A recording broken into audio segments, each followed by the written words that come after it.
Chapter 28. Surely there is a vein for the silver, and a place for gold where they fine it.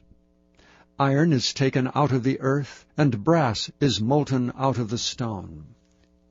He setteth an end to darkness, and searcheth out all perfection, the stones of darkness and the shadow of death. The flood breaketh out from the inhabitant, even the waters forgotten of the foot. They are dried up, they are gone away from men. As for the earth, out of it cometh bread, and under it is turned up as it were fire. The stones of it are the place of sapphires, and it hath dust of gold. There is a path which no fowl knoweth, and which the vulture's eye hath not seen. The lion's whelps have not trodden it, nor the fierce lion passed by it. He putteth forth his hand upon the rock, he overturneth the mountains by the roots. He cutteth out rivers among the rocks, and his eye seeth every precious thing.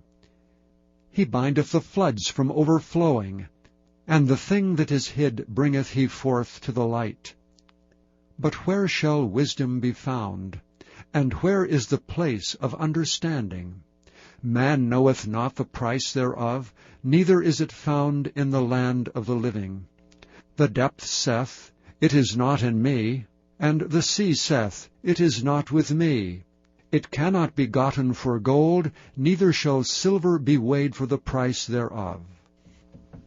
It cannot be valued with the gold of Ophir, with the precious onyx or the sapphire. The gold and the crystal cannot equal it, and the exchange of it shall not be for jewels of fine gold.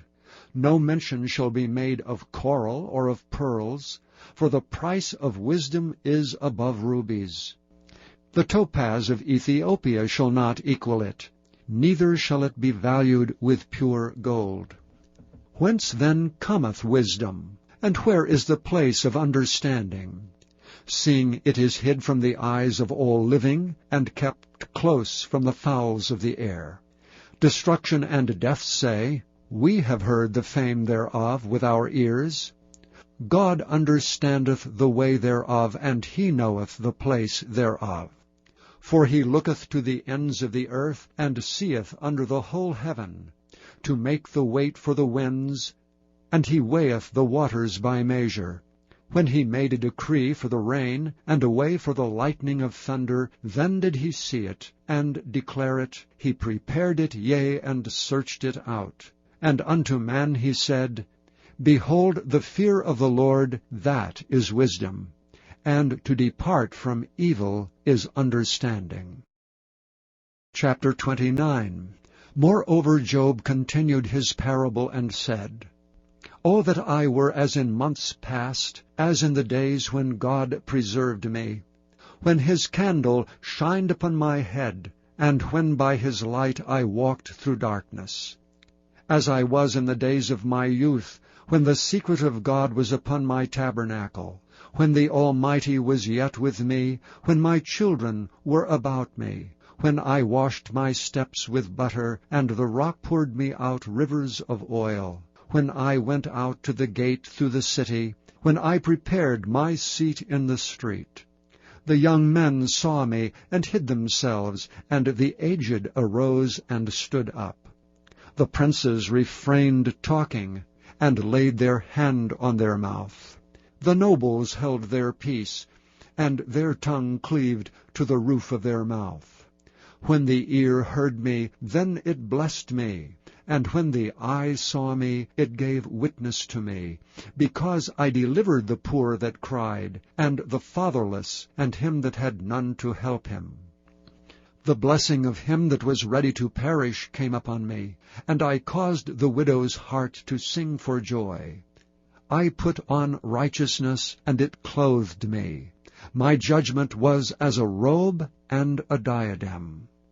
I was eyes to the blind, and feet was I to the lame. I was a father to the poor, and the cause which I knew not I searched out. And I brake the jaws of the wicked, and plucked the spoil out of his teeth. Then I said, I shall die in my nest, and I shall multiply my days as the sand. My root was spread out by the waters, and the dew lay all night upon my branch. My glory was fresh in me, and my bow was renewed in my hand. Unto me men gave ear, and waited, and kept silence at my counsel. After my words they spake not again, and my speech dropped upon them. And they waited for me as for the rain, and they opened their mouth wide as for the latter rain. If I laughed on them, they believed it not, and the light of my countenance they cast not down.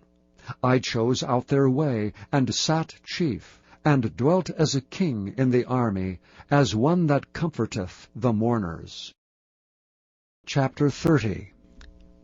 But now they that are younger than I have me in derision, whose fathers I would have disdained to have set with the dogs of my flock.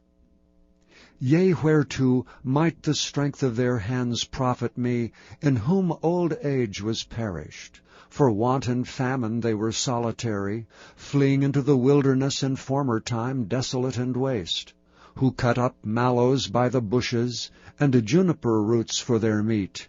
They were driven forth from among men, they cried after them as after a thief, to dwell in the cliffs of the valleys, in caves of the earth, and in rocks. Among the bushes they brayed, under the nettles they were gathered together. They were the children of fools, yea, children of base men. They were viler than the earth. And now am I their song, yea, I am their byword. They abhor me, they flee far from me, and spare not to spit in my face. Because he hath loosed my cord, and afflicted me, they have also let loose the bridle before me. Upon my right hand rise the youth. They push away my feet, and they raise up against me the ways of their destruction. They mar my path. They set forward my calamity. They have no helper. They came upon me as a wide breaking in of waters. In the desolation they rolled themselves upon me. Terrors are turned upon me. They pursue my soul as the wind, and my welfare passeth away as a cloud. And now my soul is poured out upon me. The days of affliction have taken hold upon me. My bones are pierced in me in the night season, and my sinews take no rest.